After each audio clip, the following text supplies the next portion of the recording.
Birds of Prey number 21, written by Christy Marks, art by Romano Molinar and Scott McDaniel. So last issue, Starling betrayed the team, but that barely matters at all because the ending cliffhanger was a Talon showed up to attack Strix. And the Talon was Calvin Rose from the book Talon, which also ended in a cliffhanger of this exact same point. Issue number 8. So we pick up with the Talon jumping in and attacking Strix, who's kind of slow because of, all the stuff that went on last issue. And Batgirl is like, oh, great, cool, another Talon. Glad I have to deal with this. However, he's not stealthy, like at all. Like, I saw him jumping in, and he's barely putting up a fight at all. He's holding back for some reason. What's going on? But then he manages to jump over Batgirl, tie her up with her own cape, and then push her down some stairs, and then close the door behind. And that's enough to get her away. That was the whole goal. Just get her away from Strix, because Calvin then says, Mary Turner, I'm your executioner. Court of Owls sends you to die. And he's like, I'm sorry about this, but I got to do it. And they, of course, Strix just pushes both of them off the top of this multi-story building to the ground below. We then get Condor and Black Canary, who are pulling out some hard drives from the Court of Owls computers. And Black Canary is she's spending like 2 full pages just like, how could Starling betray me? I thought we were friends. And Condor says, yeah, I've been betrayed too. It sucks, but you will get over it. So moving on, Batgirl gets on the comms and says, hey, a Talon just attacked Strix.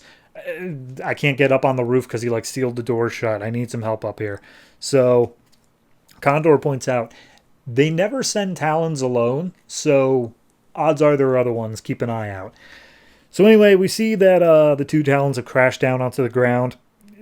Strix gets up first, sees Calvin still dead, more or less, and pulls out her sword, is about to chop off his head, and then thinks, nah, and leaves. And then Calvin comes to and just be like, okay, she knew that wasn't going to kill us, but she also could have killed me, but she didn't. Anyway, I can't think about that. I have to kill her because they are torturing my girlfriend and her kid. So at that point, Batgirl and them break out of the door off top. They look around, can't see anybody. Condor goes out flying, doesn't see any sign of them anywhere. And they're like, okay, that means they must be somewhere here in the building. So start searching the floors. I'll start at the top and work down. You guys work at the bottom, come up. So we see they are somewhere in the building. They're having a sword fight with each other. And Calvin's remarking of like, yeah, no, she's good, but she is slow. This seems like she would normally be able to best me, but she is slightly slower right now, which is giving me the upper hand. And I kind of just need to take it. So he punches her in the back of the head, and they continue fighting for a little bit.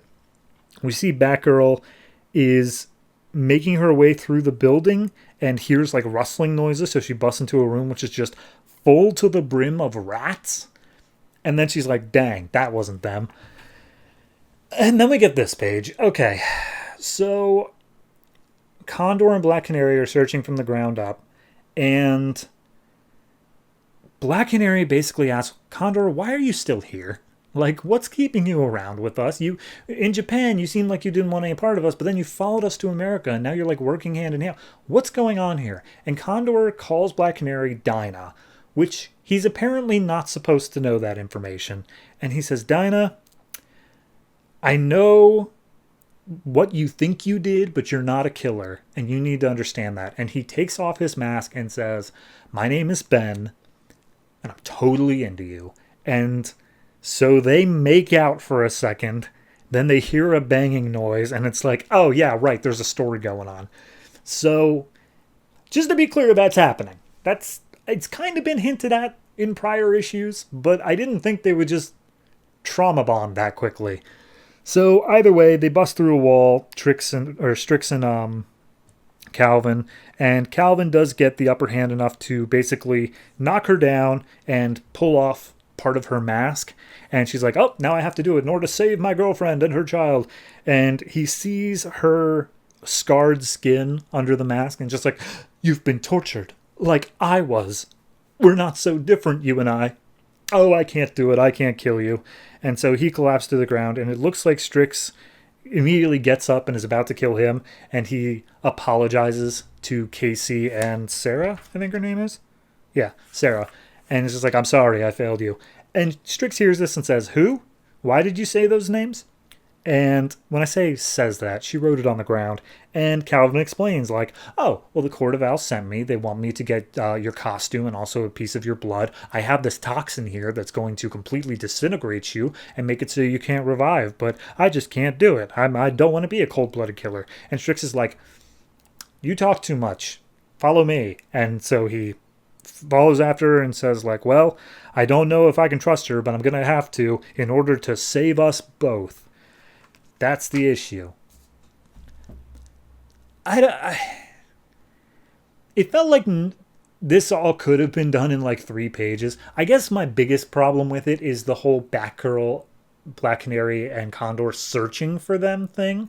Like, they're not stealthy. If this was a spy thing where like they were both behind cover and like trying to attack each other, I could get that subplot. But like, they were crashing through walls. And you're telling me that these, like, superheroes with all this tech had no way to be able to tell, like, oh yeah, they're busting down the foundational pillars on the 2nd floor. Like, I don't know. It seemed like a weird little subplot. And I understand this is Birds of Prey and not 2 Talons fighting each other, but I feel like that should have been the main focus of the issue. And instead it kind of felt like shafted off to the side, I guess. I don't know what. I guess I'm more upset by what I was hoping from the fight rather than what I actually got from it, because in the end it wasn't really much of a fight.